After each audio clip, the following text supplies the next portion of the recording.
Hello there, boys and girls, and welcome to It's a Shaw Thing. I'm your host, Rob Shaw, talking some fantasy football today, fresh off a crazy weekend in the NFL, unpredictable to say the least. Peyton Manning, Brett Favre both performed worse than Oakland Raiders quarterback Jamarcus Russell. How to explain that, I don't know, but let's discuss some of the lessons learned, who's moving on up in value, and who's moving in the wrong direction. We'll start with the good news first. Trent Edwards of the Buffalo Bills was sensational this past weekend. A little bit of a surprise considering the last time he was on the field, he was taken off the field because of a concussion against the Arizona Cardinals. However, he did have a bye week, came out and was sensational, connecting on 83% of his pass attempts.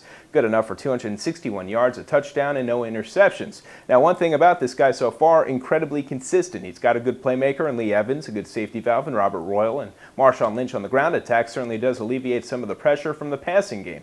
One concern about him so far is the fact that he hasn't had a big game so far as multiple touchdowns. Not one so far this season. I'd like to see that big game in which he could carry a fantasy team. So far we haven't seen that, but you have to like his consistency. Probably makes him a safer option than Jake Delhomme and Eli Manning. Now, that second name might surprise you, and he's a player who's moving on in the wrong direction these days. The fact is, it's getting rainy, it's getting cold, it's getting windy in the Meadowlands these days, and, well, the New York Giants are able to go to what they do best, and that is put the ball on the ground. Brandon Jacobs, Derek Ward, Ahmad Bradshaw all have been sensational this past weekend. On the other hand, Manning struggled out there, only threw for 161 yards, went 16 of 31. That's pretty bad, especially compared to Edwards. He did have a touchdown, no interceptions. However, if you watch that game, you notice that the 49ers had a couple of opportunities to pick him off. They just simply dropped the ball on that one.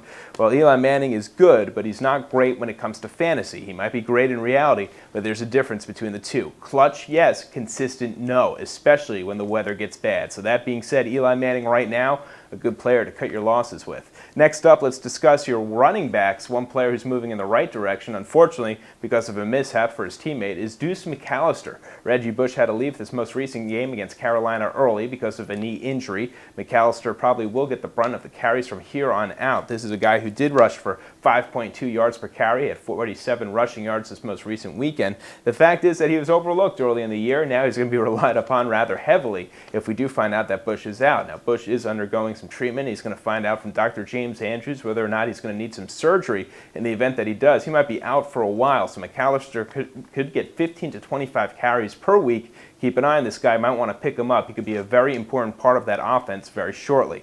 As far as running back who's not going to have much importance, especially this past weekend, Larry Johnson. The guy missed a game because he was suspended by his team. Apparently had some issues with his coaching staff and such. However, more troublesome than that is the fact that he's perhaps been involved with some criminal activity. At least those are the allegations. So that being said, he might be suspended by the NFL. This is a player who most recently took the field, had 7 rushes for 2 yards.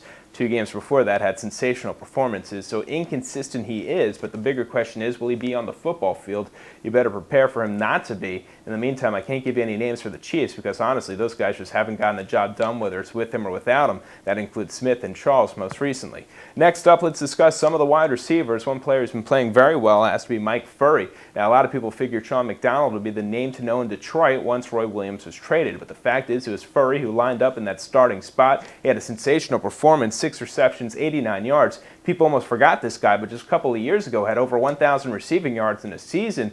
He's a pretty good player, not necessarily the biggest of playmakers, but a pretty consistent option. The big question is, will Dan Orlovsky get him the ball consistently? Calvin Johnson obviously still is the #1 receiver for that team. He is the best weapon there, but Furrey could certainly play a big secondary role, and he clearly is playing ahead of Sean McDonald in that offense. Next up, as far as someone moving in the wrong direction, Marvin Harrison just a couple of weekends ago, 2 touchdowns, everything looked great, but this past weekend, 2 receptions, 11 yards. And if you watch that game, you notice he struggled to get open and he struggled to make grabs. So that being said, Marvin Harrison's value is certainly moving down. He does not seem to be a consistent option from here on out. Maybe once in a while I have a couple of touchdowns, a big performance, but this is not the Marvin Harrison that we knew and loved for years and years prior to his injury last season. Well, my friends, that's It's a Shaw Thing for now. We'll have plenty more coming up at opensports.com. Until then, have a great day. So you think you can tackle a pro? There's only one way to find out. Click on fantasy at opensports.com.